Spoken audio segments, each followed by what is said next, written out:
Welcome back to a series that aims to teach you the basics of programming while teaching you Sidus Link Pro. I'm Marc Lapierre. You could call me the Marquis de Nerd. Today's episode is entirely about color mixing. In lighting, the primaries are red, green, and blue. When you mix them all together, you get a version of white. Sounds pretty simple, right? I wish. The reason that it's a little bit more complicated is almost no light comes to market with true primaries. They tend to get skewed just a little bit in one direction or another. Now, like any craftsperson, you have to know your tools to ply your trade. Your tools are the emitters themselves of each different kind of light that you are expected to control. So you should definitely take a moment to view each emitter of each fixture type one at a time so that you can see the subtle differences. When you bring up the red, you might notice, for instance, that there might be a smidgen of green in it, which skews it towards orange. Or maybe there's a smidgen of blue in it, which skews it towards magenta. The reasons that manufacturers do this can get very complicated, but the simple answer is non-pure primaries mix together better to make more satisfying whites and tints and subtle shades of color. All right, talking about color is very tricky. So instead of talking, let me show you. I'm going to take a white wall and a light and a dark room, and we're going to take a journey through the rainbow, and I'll mix colors and tell you things as we go. So I have an MC Pro. It's set in mode 22 because I really like direct access to the emitters when I can. If you didn't already know, MC Pro is made up of a warm white, cool white, red, green, blue color engine. When we go to the RGB tab in Sidus Link Pro, you will notice that you can only see RGB. That's because, in general, Sidus Link Pro will favor a simplified color mixing engine, and that's fine because it's a great place for beginners to begin with. So we're going to take our trip through the rainbow, and we're going to start real simple with the color red. So I'm going to tell you right up front a couple of things here. Number one, I am not a champion at camera capture, so hopefully this looks fairly accurate. And then I'd like to point out a couple of things about this particular red. It has a smidgen of blue and a smidgen of green in it. It is not a true primary red. And that is common. That's very common across most kinds of fixtures, especially ones that are used in film. Why? Because that helps the color engine to mix to a much more balanced white. But it is just something that you want to keep aware of. If I'm looking to make orange, I start rolling up green because that's how color works. And I'm looking at the monitor here. But, you know, orange is a range, so you can run it up, run it down. But basically, whenever your gaffer is happy, you should be happy. Next is going to be yellow, and we're going to have another moment here. This looks like I'm in a horror movie, so I'm just going to lean into it. Yellow in LED is kind of an impossibility, right? So every single time someone asks me for a yellow on set, I go, do you want a greenish yellow or an orange yellow? Because by and large, that's what you end up with. Strictly speaking, yellow is the halfway point between red and green. So when I bring both of them up to full, this is what we get. We get a lime. I'm going to start rolling this way back and get closer to a red because I know a secret. When we touch the FV up here, right by the green plus in the upper right-hand corner, if we switch to channel view, all of a sudden we have that direct emitter access. See, the warm white is the first.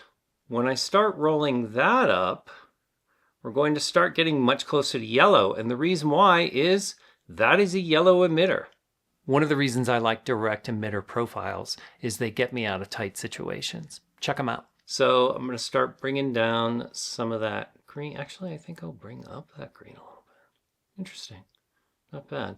Maybe I just need to sneak some red out of this, and that's going to be better.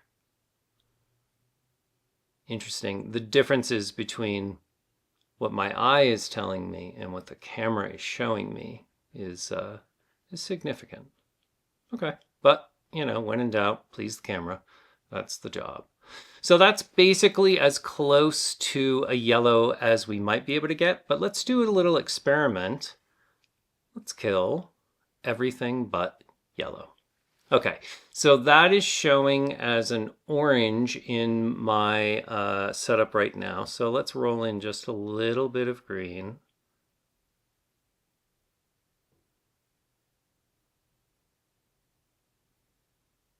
Yeah. I mean, is it distinctly closer to a yellow than it was before? I'm not sure. So I'm going to go back and I'm going to wipe out this warm white. I'm going to bring back our red to full. We just went to yellow, so we accidentally found straight out the gate lime. So here's lime. And I'm going to switch back to the fixture view since I think that's going to be a little more inviting. Cool. From here, the next step in the rainbow is green. And so that's pretty easy. We just kill red. This green emitter, right? There is a smidgen of red and there is a smidgen of blue in this green. Again, not a primary. So totally normal. We want to start drifting towards mint. So that means adding some blue. Now, it's pretty challenging to get a low enough value. I'm going to switch over to that 0.1 and see. Yeah, okay, that's not bad. Cool, so that's our mint. We're going to go to cyan. Okay, so here's another one of those moments where technically cyan is a halfway point between green and blue. In this particular case, what I'm seeing is the blue is much stronger than the green emitter. So we're going to start sneaking this down.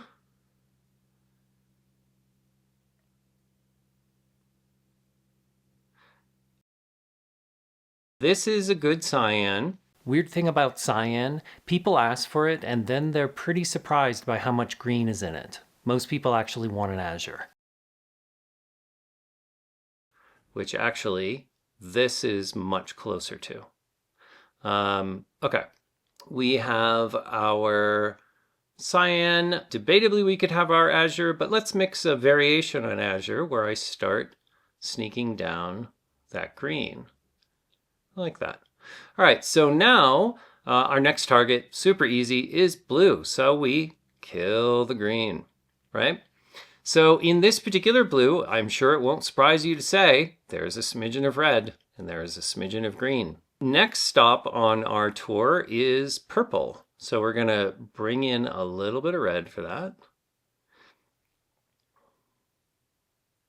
Now again, there's a huge spectrum of purple, right?